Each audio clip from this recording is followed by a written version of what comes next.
এক ত্রিকোণমিতিক অনুপাত। 1 নম্বর অঙ্ক। 1 নম্বর অঙ্কে প্রশ্ন বলা আছে নিচের গাণিতিক উক্তিগুলো সত্য মিথ্যা যাচাই করো। তোমার উত্তরের সপক্ষে যুক্তি দাও। ক নম্বর প্রশ্ন, 10 এর মান সর্বদা 1 এর চেয়ে কম। তো এটা সত্য কি মিথ্যা? এটা কি সত্যি না মিথ্যা? তো আমি প্রথমেই লিখে নেব উক্তিটি মিথ্যা। কেন মিথ্যা? এখানে tan a, আমি tan লিখে নিলাম, আর এখানে a বলতে থিটা, তাহলে a থিটা আমি tan যদি 45 ডিগ্রি, থিটার পরিবর্তে যদি 45 ডিগ্রি লিখি, তাহলে tan 45 ডিগ্রির মান আমরা কি জানি 1। tan 45 ডিগ্রির মান কত? 1। তাহলে এখানে বলা আছে tan এর মান সর্বদা 1 এর চেয়ে কম। আমরা কিন্তু 1 এর সমান পাইছি, 1 এর চেয়ে কম পাই না। তার মানে এই উক্তিটি কিন্তু মিথ্যা। আবার যদি আমি tan 60 ডিগ্রি লিখি, tan 60 ডিগ্রি মান হলো √3, অর্থাৎ √3 এর মান 1.732, 1 এর চাইতে বেশি, 1 এর চাইতে বেশি, অর্থাৎ 1 এর চেয়ে কম না, 1 এর চাইতে বেশি। তার মানে আমরা এটা বলতে পারি উক্তিটি মিথ্যা, অর্থাৎ উক্তিটি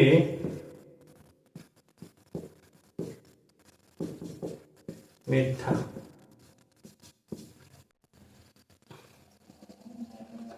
একের খ নং প্রশ্নের উত্তর ঠিক ক নম্বরের মতো, যে গাণিতিক উক্তিগুলো সত্যি না মিথ্যা যাচাই করতে হবে, তোমার উত্তরের সপক্ষে যুক্তি দাও।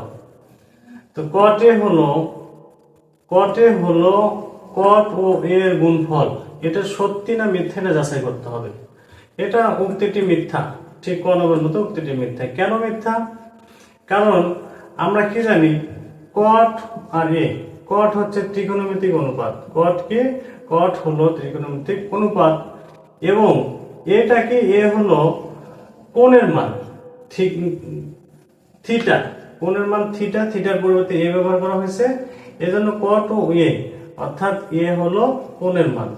কট এ প্রতীকটি এ কোণের কোট্যানজেন্ট এর অনুপাতকে বোঝায়। কটে প্রতীকটি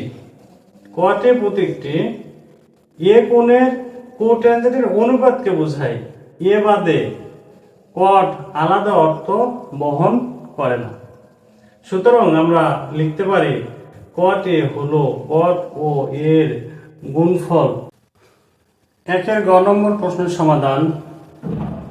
এ কোন একটি মানের জন্য sec = 12/5, অর্থাৎ এর এমন একটা মান বের করতে হবে যেটা sec = 12/5 হবে। প্রথমে আমরা লিখে নেব, দেওয়া আছে a সমান sec a, sec a সমান 12/5। আমরা জানি sec থিটার সূত্র কি? 1/cos theta. cos থিটা বলতে এখানে cos a সমান 12/5।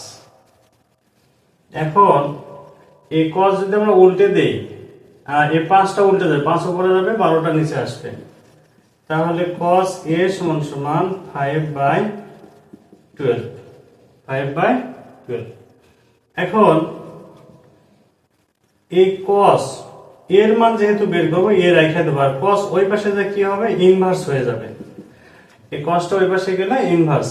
এটাকে যদি আমরা এইভাবেও লিখতে পারি, ওই পাশে গেলে ভাগ হয়ে যাবে, ভাগ হলে এটাকে 1/cos a গুণ 5/12।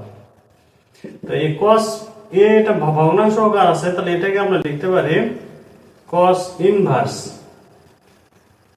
5/12।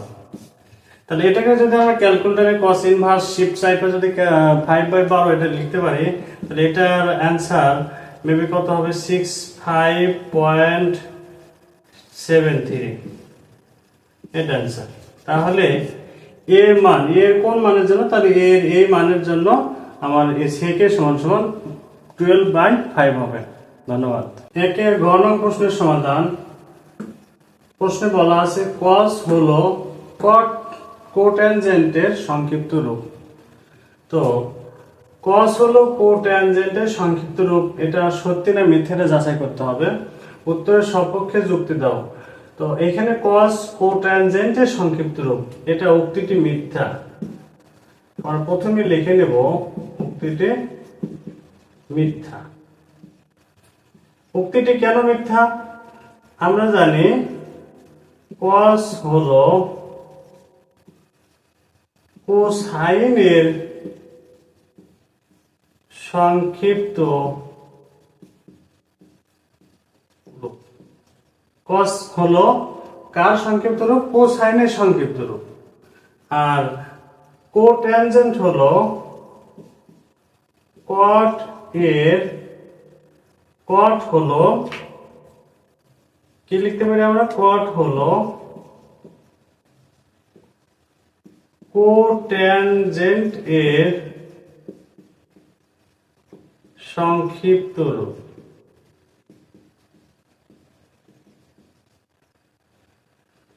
কট, এই কট হলো কোট্যানজেন্টের সংক্ষিপ্ত রূপ, আর কস হলো কোসাইনের সংক্ষিপ্ত রূপ। তার মানে এই প্রশ্নে যেটা বলা আছে কস এ হলো কোট্যানজেন্টের সংক্ষিপ্ত রূপ, এটা উক্তিটি মিথ্যা।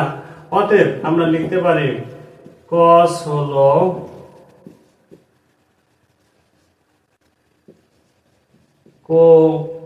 কোট্যানজেন্টের সংক্ষিপ্ত রূপ, উক্তিটি মিথ্যা। জাস্ট এটুকু লিখে দিলেই হবে। তো এই ছিল আজকের ভিডিওতে অনুশীলনী 9.1 এর যে 4টা অঙ্ক ছিল, এই 4টা অঙ্কের সমাধান। তো এই অঙ্কগুলো বরাবর কোনো পরীক্ষায় ওইভাবে আসে না, তো জানার জন্য এগুলো আমাদের দরকার। তো যেহেতু আমি এক সিরিয়ালে এই অধ্যায়ের অঙ্কগুলা ভিডিও আকারে সমাধান করব, তো এই জন্য একই অঙ্কগুলা সমাধান দিয়ে দিলাম। ধন্যবাদ সবাইকে।